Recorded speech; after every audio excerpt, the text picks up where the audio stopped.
Alright, hey guys, OFD checking in here, and today we're going to be taking a look at the Oris BICO. Now, I wanted to start this video outside just to give you guys a look at this beautiful, beautiful blue dial on this watch. I think you guys can pick that up out here outside. This is an amazing watch. This was a 2019 Baselworld release. Unfortunately, we're not getting Baselworld this year, guys, but we are getting to see a lot of new watches coming out from the manufacturers. But let's go ahead and get this one underneath the studio lights and take a closer look at it.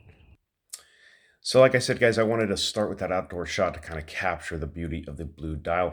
In the studio here, we're going to get a lot of reflections just from the lights going on in here and whatnot, but I wanted to get that outdoor shot over to show you that. Now, really great looking watch from Oris. The 65 diver line has been around for quite a while now.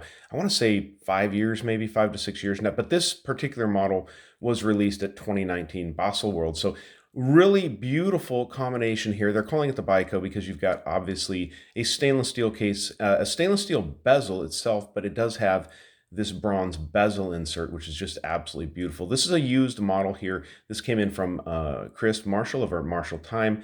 So it's a really nice watch. It has a little bit of patina already on it. So I can see my autofocus lens is going a little bit nutty there with this domed sapphire crystal on the watch. It's a heavily domed sapphire crystal. It does have an AR coating on the underside, as you would expect. You can see, as I'm looking to the side here, the beautiful case finishing that's done on this watch. It looks really nice. Nice polishing done. Now, Oris has a really rich history as a company. They've done so much over the years with their diving watches. This particular model is not hearkening back to any particular vintage watch from Oris, but kind of 1960s divers watches altogether. That's kind of the idea behind this one, and they've done a really nice job on it. These are available in a few different colored dials. You can get a black dial, a green dial. This is the blue dial, like I said.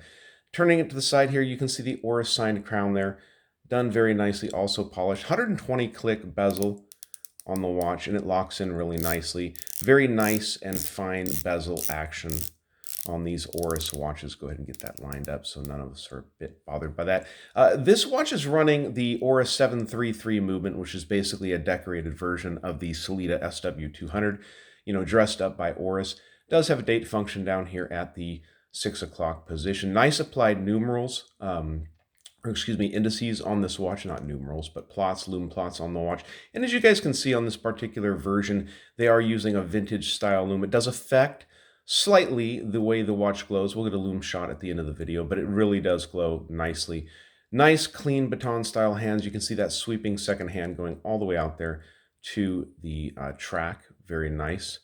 One of the things that bothers people, it doesn't bother me about this watch, is they rate these, I'll show you a little bit closer here, at water resistance of 100 meters. And I know for a lot of people that bothers you a little bit, but I really don't think it's a big deal, especially for most of us since we're not actual divers. It does have a screw-down crown and a screw-down case back, so I do think the watch is quite capable of water action. They do rate this in their divers lineup, so they call it a diver's watch, even though we know that Oris makes so many with the Aquas and everything. They make so many other divers watches, so 100 meters might seem a little feeble, but it's not a big deal, honestly, to me. A top grain leather strap. This is vegetable tanned. A leather strap is being used on these watches. It looks really nice.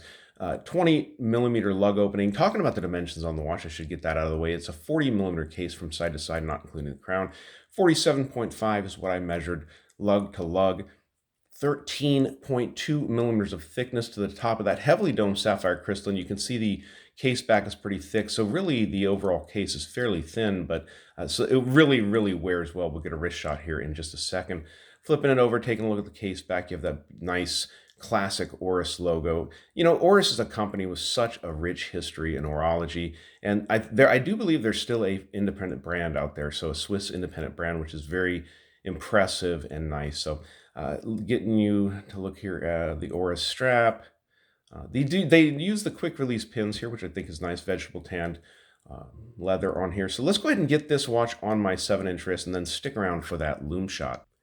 Now I'm going to warn you guys, if you do not want to fall in love with an Oris 65 diver, do not put one on your wrist because they're extremely comfortable and you're not going to want to take it off. That's pretty much what's happened with this watch since I picked it up from Chris over at Marshall Time. And I love to wear this watch. It fits so well, wears so well. The 47.5 lug to lug is perfect.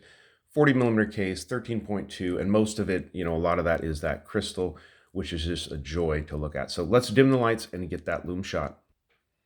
All right, so let's go ahead and get this one lit up. And it does have good lume. You know, it's not as bright as a lot of other ones, but I wore this watch to bed the other night. It's very comfortable. You can wear it all night long, and it glows all night. So actually, you know, 3:15 in the morning or something, when I got up to look at something, it was still glowing. So really nice, you know, super lume being used from Oris there. And again, my camera, I think it's freaking out because of the reflections off the this domed sapphire crystal. But all right, guys, you like the video, give me a thumbs up down there at the bottom. And if you've not subscribed to the OFD channel yet, please do. Please do. Thanks, guys.